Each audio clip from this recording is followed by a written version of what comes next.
Super 8 விதிமுறை ஐசிசிக்கு குவியும் கண்டனங்கள். காரணம் என்ன என்பதை பற்றி இந்த பதிவில் பார்க்கலாம்.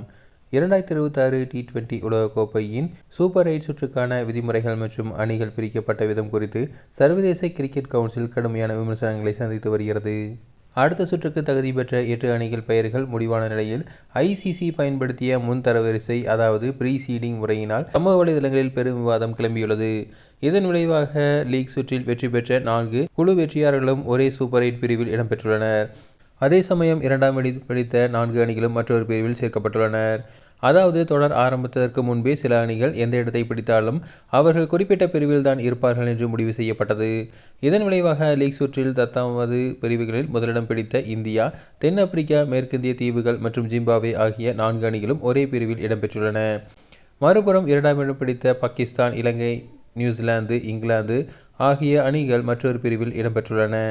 வழக்கமாக ஒரு தொடரில் முதலிடம் பிடிக்கும் அணிக்கு அடுத்த சுற்றில் சற்று சுலபமான அணிகளுடன் மோதும் வாய்ப்பு கிடைக்கும். ஆனால் இந்த முறையில் லீக் சுற்றில் அபாரமாக விளையாடி முதலிடம் பிடித்த அணிகள் மற்ற வலிமையான வெற்றியாளருடன் மோத வேண்டிய கட்டாயத்திற்கு தள்ளப்பட்டுள்ளது. அணிகள் லீக் சுற்றில் எத்தனையாவது இடத்தை பிடித்தாலும் அவர்கள் சூப்பர் 8 பிரிவு மாறாது என்பதால் லீக் சுற்றில் கடைசி போட்டிகளில் விறுவிறுப்பு இல்லாமல் போனதாக விமர்சனங்கள் கூறுகின்றனர்.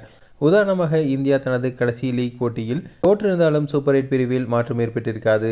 இது விளையாட்டின் சுவாரஸ்யத்தை குறைப்பதற்கான ரசிகர்கள் கருதுகின்றனர். லீக் சுற்றில் தோல்வியே அடையாத 4 சிறந்த அணிகளில் 2 அணிகள் அரையிறுதிக்கு முன்பாக கட்டாயமாக வெளியேறிய சூழல் உருவாகியுள்ளது. அதே சமயம் 2ஆம் இடம் பிடித்த அணிகள் உள்ள பிரிவில் இருந்து தகுதியற்ற ஒரு அணி அரையிறுதிக்கு செல்ல வாய்ப்பு அதிகமாக இருப்பதாக கூறப்படுகிறது.